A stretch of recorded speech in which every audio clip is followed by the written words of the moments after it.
Hey everybody, it's Wednesday, which means it's live backstage with Cindy Rowe. And today I have a guest, Greg Maurer from Maurer Real Estate Group here in the Rockford area. Welcome, Greg. Hi, Cindy. How are you? I'm great. Thank you so much for joining me.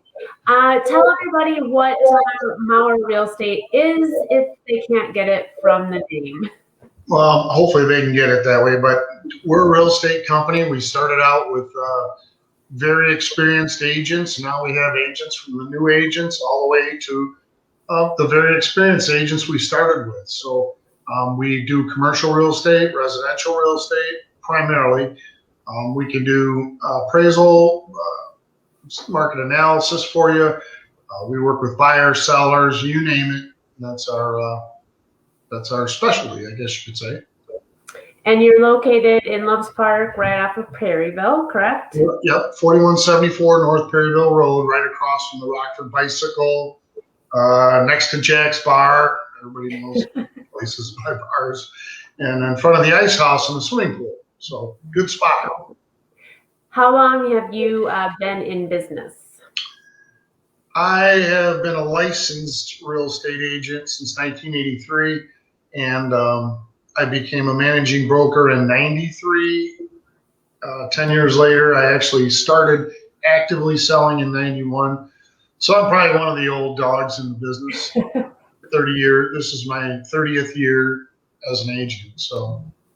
And I'm sure a lot has changed over the years on how real estate transactions occur. Yeah. It used to be one page to list a house. Now it's 21 pages. And it used to be a contract had 4 pages, the front and back of 2 sheets of paper. Now it's 8. And if you go in Chicago, it's 13 pages. So, everybody wants coverage. So that's what's happened, And your agency, was it a business a family business that you took over, or because I know your father was involved somewhat, right? Yep. My dad actually started in 1962 when I was born. He quit Sunstrand, which, insurance, all the things that comes with that, to be a pure commission salesperson. He did real well for a number of years, and he partnered up with a fella, Kurt Johnson, and him and Kurt started Johnson and Maurer Realtors, which I was a working agent there for 15, 16 years, and he sold out to a Chicago company. At that time, it was Johnson, Maurer, Stark Realtors, so I went with that deal for a couple of years, and then was one of the investors in Keller Williams here in town, and we all grew together and formed the Keller Williams franchise. And that lasted for 8 years or so, 7, 8 years, and a bunch of agents persuaded me to leave Keller, and they would go with, and we'd start our own, and so that's what we did. And it went from those first 13 agents to 35 agents, and we've been as high as 39 agents. So good size office, actually. And so that's what you started in 93? No, in 93, I worked for my dad, Johnson Maurer, and we started Maurer Real Estate in 2015. Sorry, I missed the date there. And so, okay, you said you had up as many as 39 agents under you at your agency. So how does that work? So an agent comes and they sign up to be an agent with the Maurer Real Estate Group. What's that like for them? What's that experience like? Do they have their own schedule? Are they free to come and go? Are there guidelines, restrictions? How does that all work? Well, it works a lot of different ways, actually, but probably the main reason people get in real estate is they like to look at houses and help people. Well, that's great, but I mean, if you're trying to pay bills, I mean, you have to have a plan on what you're going to do to pay bills, So you need to come in the business and decide how much time you're going to spend, what you're going to do in the business. We have new agents. We have people that are here that train new agents. We have experienced agents that don't need much help. how does that look? No, everybody wants to be the boss. And this is one good job to do that. It's probably the most inexpensive business to start and where you can make some good money if you're willing to work. Unfortunately, a lot of times there's nobody watching the agent. They're not showing up. Nobody calls and says, hey, we missed you here today, unless it's a meeting or a class or something like that. And it gets pretty easy to stay home in your pajamas and drink coffee and not come in. So it's a low accountability. So you got to be a good self-starter, and you got to be able to get up and say, you know what? I worked 40 hours a week before. I'm going to put in 40 hours a week in real estate until I'm successful. And agents that are willing to do that will do more than well in this business. But it's the ones that want to get all their personal stuff out of the way first and work as second, makes it much harder to be successful. So are your agents, majority of them new agents, or do you have a good mix of new and older, existing, or seasoned, I should say, agents? Well, the typical real estate company has a lot of cross-section similarities. You got your 5% are going to be your top producers. 10 or 15% are going to be top agents. Then you got the middle percentages, which are the kind of like the bread and butter agent, so on and so forth. And then you got the onesies and twosie agents. So if you do a cross section, they're pretty much very similar. For instance, most real estate offices, if they get 30-40% for a meeting, that's a pretty good meeting. They're subcontractors, so you can't tell them what to do. You can't tell them what hours to work. You can have company requirements to be a part of the company, and we have requirements as such to keep people engaged. So what's the path to becoming a real estate agent? Is there tests that you have to pass, or what's that look like? Yeah. So to become a real estate agent, of course, you sign up. Anybody can sign up, and it's approximately $500 to take the class. So you go through the class, and you basically learn all the legal stuff to do with real estate. What happens when the creek erodes my lot and it adds more dirt on the guy across the creek? That's a real estate problem. Liens on titles, those are real estate problems. So a lot of technical stuff that we do.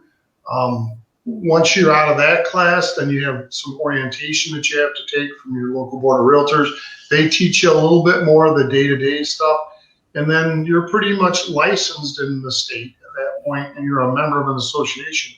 But right after that, you have to have practical knowledge. You can have a lawnmower, and you can have gas, and you can know how to work it, but until you got a yard to mow, you're really not honing your skills as a lawnmower. Same thing in real estate. Until you have a listing, until you have an open house, until you have an active buyer that's looking at homes that's ready to buy, you need that street smart experience to get out there. And that's one thing you get at Maurer Real Estate. We have 2 30-year veterans here that can teach you about anything in the book, unless it came out last week, and it's probably technology that, but that's it. So, yeah. What's a good personality trait that somebody should have if they want to be successful as a real estate agent?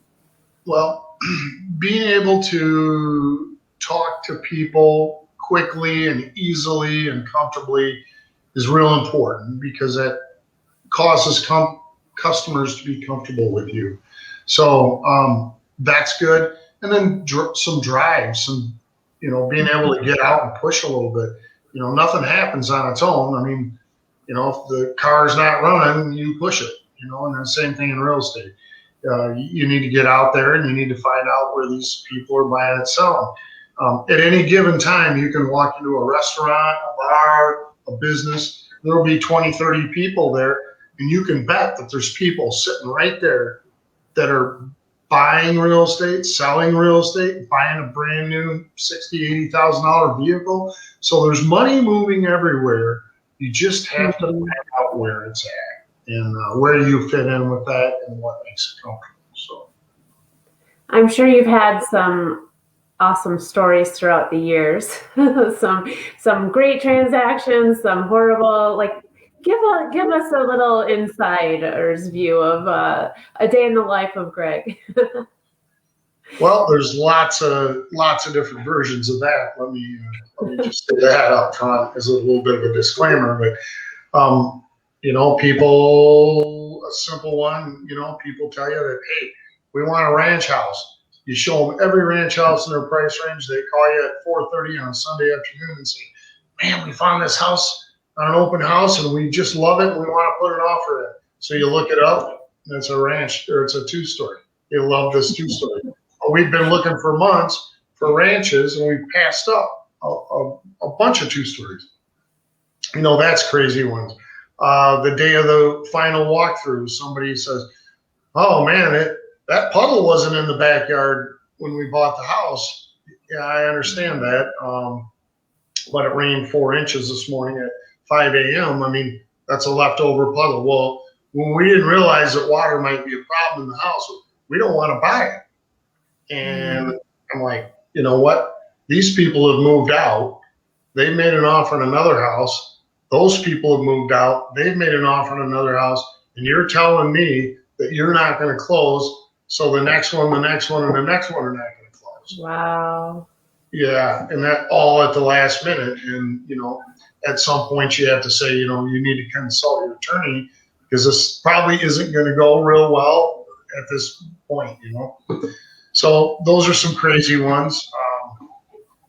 I've had listings burned down to the ground, before they get sold. I've had interesting walkthroughs, where things aren't really ready to close. I mean, the night after Sunday morning walkthrough for the night after the big party at the house, yeah, all kinds of stuff out of whack. So there's been some. I could go if I had some help reminding me. I could go on for hours, but there's you could write a really good book, I think. Yep, you should. So, as an agent, what kind of advice do you give somebody that's looking to put their house up on the market in today's crazy world of real estate? Well, I certainly wouldn't take any agent. Make sure you get an agent that's been referred to you by someone else if you don't know anybody. Okay. And I hate to say this, it sounds maybe textbook or maybe sounds obvious, but get somebody with some experience. Right now, writing offers and accepting multiple offers on the listing side of things takes some experience. If you're not familiar with a contract, you don't know what each thing means, and you haven't been burned by a bad loan before, or you don't know, you need somebody that really knows. And, there's a lot of people out there. Well, I always sold my own house. I can do it. Yeah, you certainly can. But you know what? 21 pieces of paper makes life much easier when you're in the process of moving, to have somebody guide you through that process, answer your questions, and help you out with it. And there's no substitute for that. And it costs money. You go to the doctor to get his advice. You go to the real estate, get his advice. You go to your car mechanic, get his advice. There's such thing as my realtor or my car mechanic or my, doctor or my. But you need to have your own, and you should find somebody you get along with, you trust, and has some experience to help you through. So the market right now is pretty crazy. And it's unprecedented, right? We've never had this kind of situation in probably the times that we've been alive, that real estate is going as fast as it is. What's that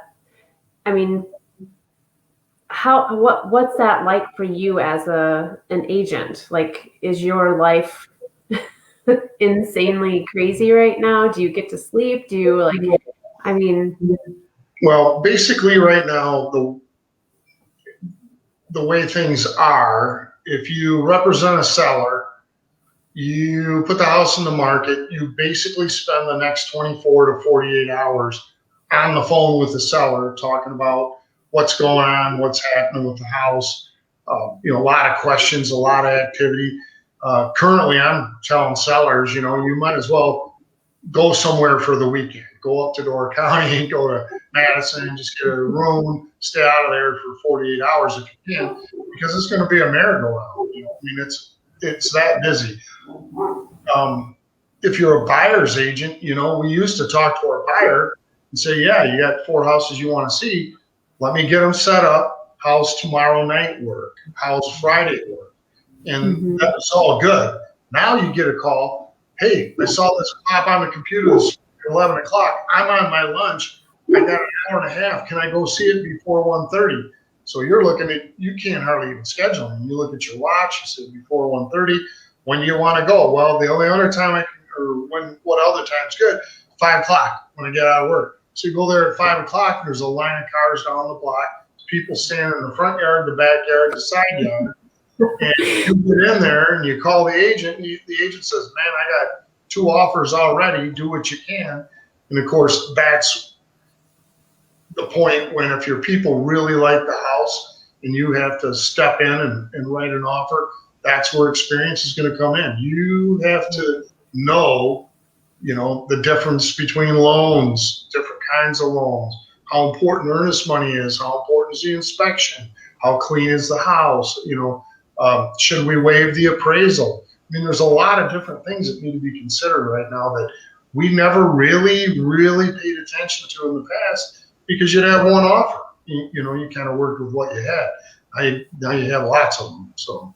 Yeah. So it sounds pretty stressful. Yeah. You don't, in order to be a good real estate agent, you need to be booked up the next day. So my day tomorrow is pretty full.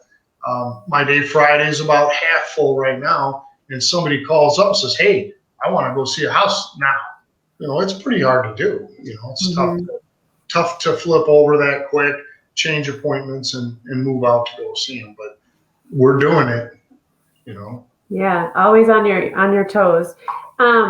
So over the course of the years that you've been in business and been an agent, what are some of the big hurdles that you've had to overcome? Well, there's lots of things that can come and go. You get investors. I mean, you always run into investors. They're always looking for deals on properties and so on. And they're usually in the lower end price range. So, you're spending a lot of time looking at $20,000, $30,000, $40,000 houses in not so nice neighborhoods sometimes. And, you get an investor that's buying a house a month or 2 houses every 3 months. And it's kind of fun, you get that thing going. And all of a sudden that investor meets another realtor and boom, you're done. Some of the other hurdles are you might work for a long time on $100,000 condos. Every condo in town. You've been in every condo that's for sale and that's sale pending. And pretty soon your buyer buys one. So you go get your next buyer and they're going up to 175, but they need 4 bedrooms and they want a certain school district. So guess what? The next 30 days, you're an expert at 175, 4-bedroom houses in a certain school district. And, at any one time, you could be juggling 4, 5, or 6 buyer clients. And that's a good goal to get to. So you'll know a pretty good segment of the price ranges, but you're an expert here one day, and the next day you're an expert here, then you're an expert here. So that's kind of the up and down of that. Other ups and downs, you run into, your pipeline dries up and you don't have clients. So when you're a real estate agent, you're the marketing expert, you're the file manager, you're the showing expert, you're the listing expert, you're the sign installer, you're a doorknob light switch expert. You do it all from the top to the bottom, inventory control. So most of us have good a part of it, or 1 or 2 or 3 parts of it pretty much under control where we're really good at.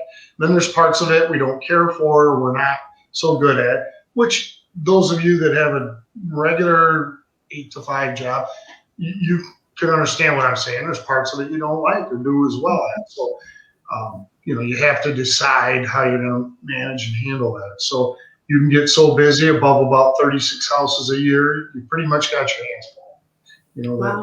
to manage all that stuff. Other hurdles are the market.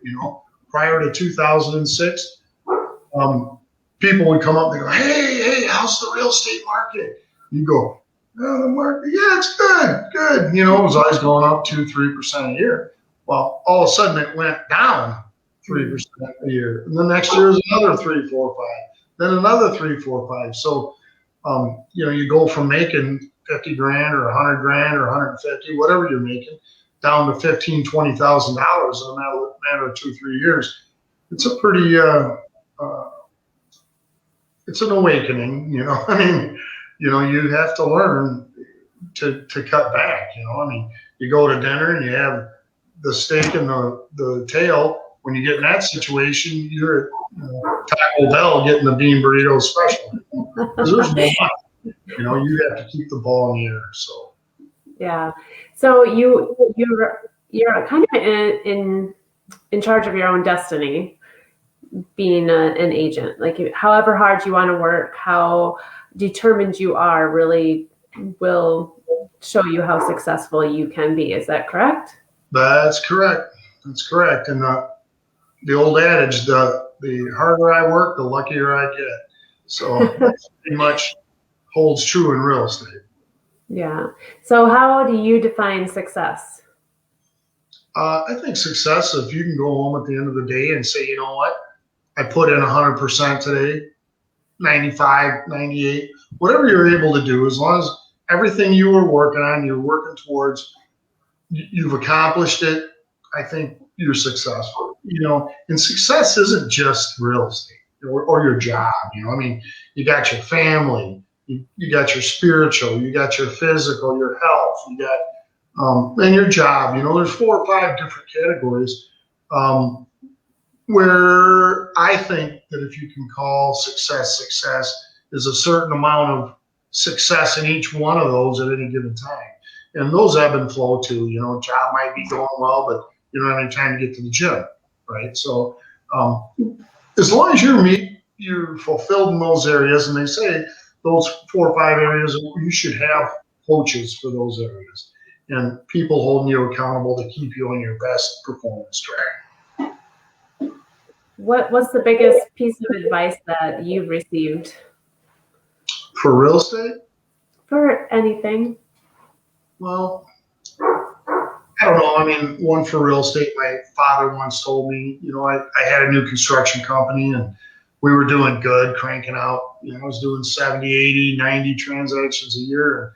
My dad said, those good things are good. He goes, but they don't last a long time. It's kind of like once the honeymoon's over, the whole deal's over, So you'll get a good run. Again, like I was talking about, an investor. You might get somebody buying multifamilies. You might get a builder. You might get foreclosure houses. Those things come and they run hard. And if you can keep up, you'll make a ton of money. But it's going to go away. I mean, you're not going to have that forever. So that's probably the biggest advice. Just really be aware of the reality of the situation and live in real time. Don't think that it's going to last forever. Would you say your father was a good role model for you for the real estate business? I'd say, pretty much. He knew what to do. He knew how to treat people, had a great reputation. And I'll tell you, my company is the same. His company, I learned right there. And there's a lot of real estate companies in town that don't have the same reputation. They might be bigger. They might have more agents. They might have more agents that sell more. They might have more offices. But, the integrity and the word on the street is not always the same. So. Yeah. So what's something that your father instilled in you that you still have put in place today? Well, do unto others as others would do unto you is a big one he used to say. Tell the truth. Don't hide, don't avoid it. That's a big one. Show up every day, ready to roll. He had several different ones, That's awesome. Very cool. So as a new person coming into real estate, what advice would you give them? Well, first I interview them and talk to them about what their goals are and what their expectations are, and talk to them about where they think that the leads are going to come from. Back in the day, it came off the sign, and we had what they call floor time up front. So agents would fight over who gets noon because people would drive down 2 or 3 streets on the way to work and write down addresses with signs on them, and they'd call the office and they'd want to know about this house. Well, that doesn't happen anymore. Google or Realtor.com, Zillow, they just look on their phone while their spouse drives or while they're driving, and they got the answers, they got the information, they got everything they need to know about the house, almost enough to make a decision without going through it. So finding your value proposition, what you bring to the table, is kind of what you sell to customers. And say, hey, for me, it's easy. I say I've been in business for 30 years, sold over 1,000 houses, probably opened 5,000 houses, put the key in the lock 5,000 times, for customers, and let alone the light switches, and so that's all stuff that goes with the territory.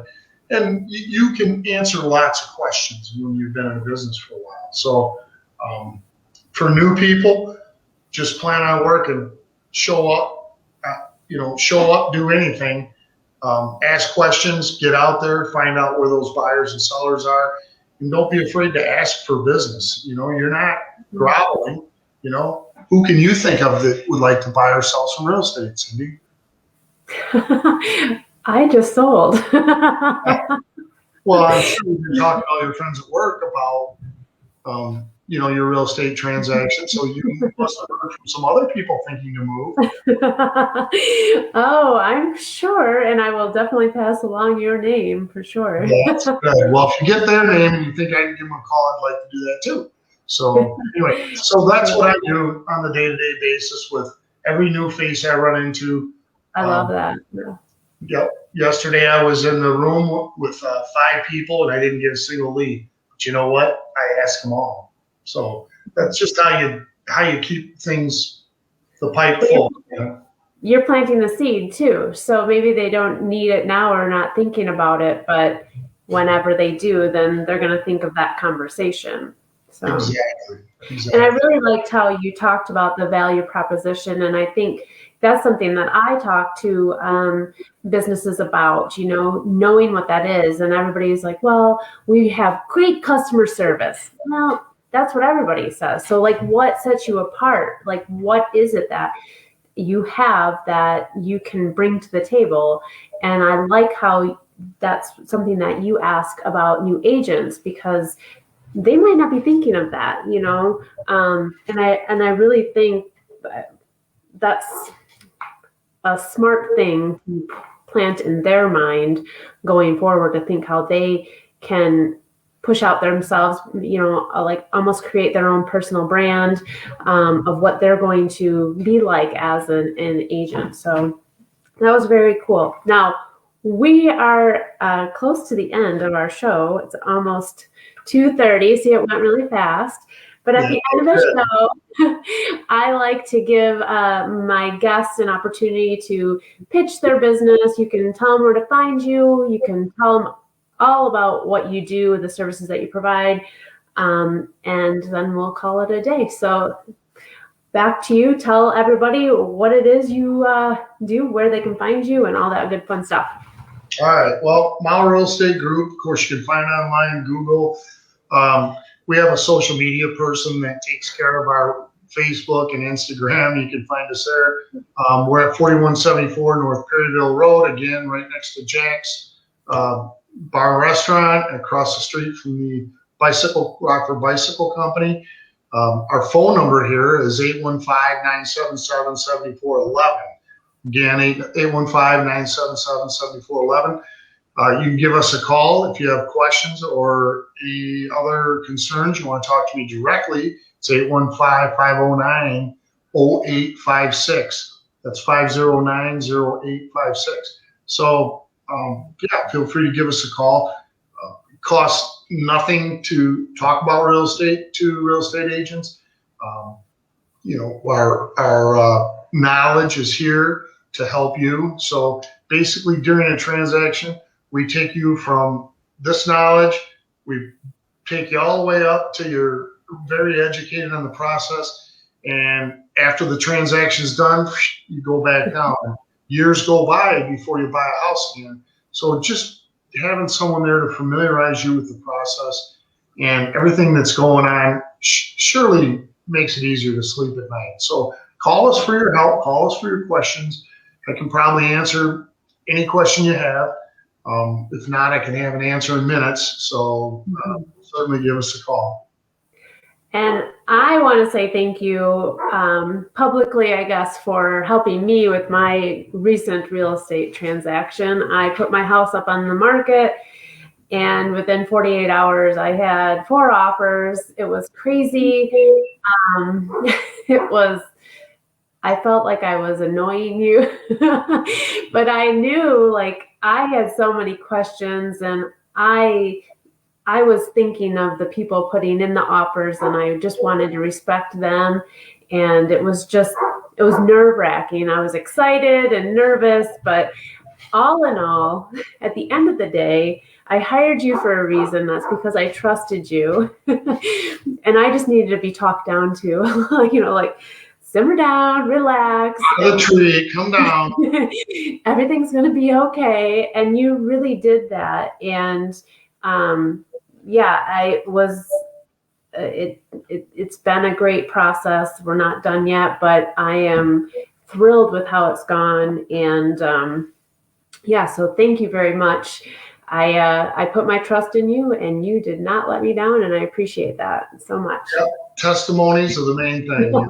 Yeah, it totally. I mean, and I would not, hesitate to give out your name and tell people what you did for me. And I know every home and situation is different, but having somebody that knows what they're doing and has experience, that was important to me. So thank you very much. But no problem. Well, we're going to wrap it up. If you watch this in the replay, you can drop us a question. I'll make sure that Greg gets it and he can respond to you. But thank you so much. Again, have a great day. Cindy, have a good day.